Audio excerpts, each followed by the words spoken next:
Et on commence tout de suite cette deuxième partie par la chronique culture. Célia Sedaï, bonsoir. Bonsoir, soyez les bienvenus. Alors, vous êtes chroniqueuse agriculture, on ne vous présente pas, mais surtout, vous avez lu pour nous le roman de l'auteur camerounais Meuthlone, roman intitulé Les 700 aveugles de Bafia.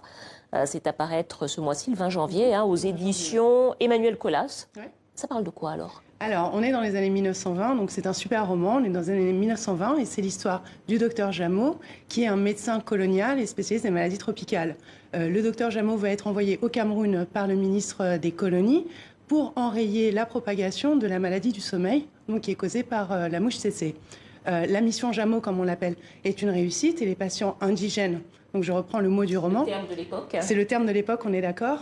Donc ils sont guéris. Mais on se rend compte que 700 d'entre eux sont devenus aveugles. Donc qu'est-ce qui s'est passé ? Ce qui s'est passé, c'est qu'un médecin de la mission a surdosé le traitement et la conséquence, c'est que les patients ont été empoisonnés et ont perdu la vue. Donc la réaction est immédiate en face et les indigènes vont commencer une insurrection. Et qu'est-ce qui lui arrive au docteur Jameau alors ? Alors, le docteur Jameau, très vite, en fait, il est mis de côté par l'auteur Meuthlone. C'est plus le personnage principal. Et il y a deux autres personnages qui vont arriver dans le récit. Ce sont des personnages féminins qui font aussi partie de la mission Jameau. Il y a d'une part Damienne Bourdin, qui est médecin colonial, et d'autre part, il y a... J'ai un peu chaud. Il fait un peu chaud sur il fait un peu chaud sur ce plateau, on est d'accord. Et d'autre part, il y a Eoda, donc, qui est infirmière indigène, et c'est la nièce du chef Atangana, donc, qui est un chef traditionnel.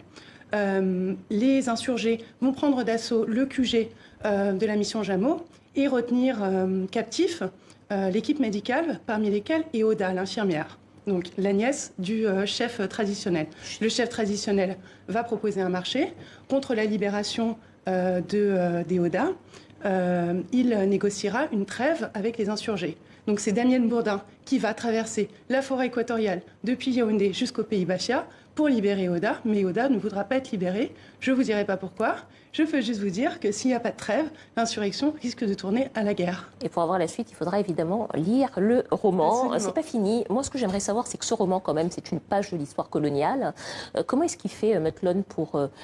finalement, est-ce que c'est romancé ou bien c'est raconté comme un récit très documenté, quasiment un documentaire écrit ? Non, c'est pas raconté. En fait, les personnages, il est fidèle en fait à l'histoire des personnages. Donc les personnages ont vraiment existé. Le docteur Jameau existait. En revanche, tout ça, c'est très romancé. C'est une saga, si vous voulez. Il y a plein de péripéties, plein de rebondissements. C'est très drôle et c'est très satirique, en particulier envers la colonisation, les colons et l'idéologie coloniale. Donc il n'en fait pas du tout surtout les personnages de colons. Donc ils sont tournés en ridicule pour leur complexe de supériorité. Et en fait, ça fait du bien. On est en plein imaginaire colonial et primitiviste.